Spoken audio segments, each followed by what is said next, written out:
మద్యం రెవెన్యూ పెంచుకునే ఆంధ్రప్రదేశ్ ప్రభుత్వం కీలక నిర్ణయం తీసుకుంది. రాష్ట్రంలో కొత్త బార్ల పాలసీతో పాటుగా మందుబాబులకు ఊరటనిచ్చే నిర్ణయాన్ని ప్రభుత్వం ప్రకటించింది.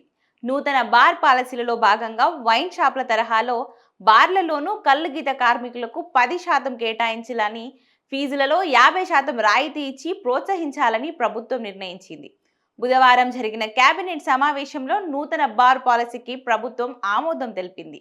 కాగా సుదీర్ఘ కాలంగా ఎక్సైజ్ శాఖ వేచి చూస్తున్న నిర్ణయానికి గ్రీన్ సిగ్నల్ ఇచ్చింది. బార్ షాపులకు అనుబంధంగా పర్మిట్ రూమ్లకు అనుమతి ఇవ్వాలనే ప్రతిపాదనను మంత్రివర్గం ఆమోదించింది. మద్యం దుకాణాల వద్ద పర్మిట్ రూమ్స్ విషయంలో గతంలో మంత్రివర్గ ఉపసంఘం ఆమోదం తెలపలేదు.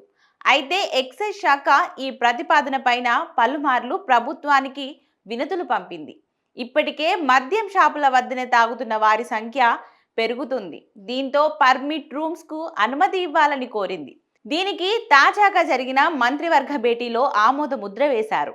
బహిరంగ ప్రదేశాలలో మద్యం సేవించకుండా లా అండ్ ఆర్డర్ సమస్యలు రాకుండా ఉండేందుకు పర్మిట్ రూమ్లు ఏర్పాటు చేస్తున్నామని ప్రభుత్వం వెల్లడించింది.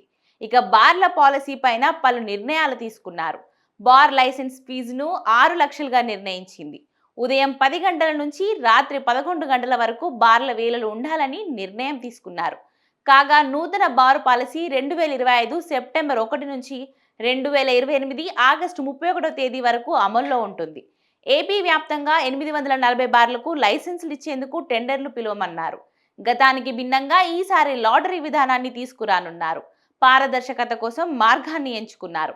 అదే సమయంలో తమ వృత్తిలో ఉన్న వారికి జీవనోపాధిని మరింత స్థిరంగా మార్చేందుకు 50% రాయితీతో బార్ లైసెన్సులు ఇవ్వడానికి ప్రభుత్వం సిద్ధమైంది. ఇక 10% రిజర్వేషన్ను కూడా కల్పించనుంది. ఈసారి లైసెన్స్ ఫీజులను సమతుల్యంగా వ్యాపారదారుల సామర్థ్యాన్ని దృష్టిలో ఉంచుకొని నిర్ణయించారు.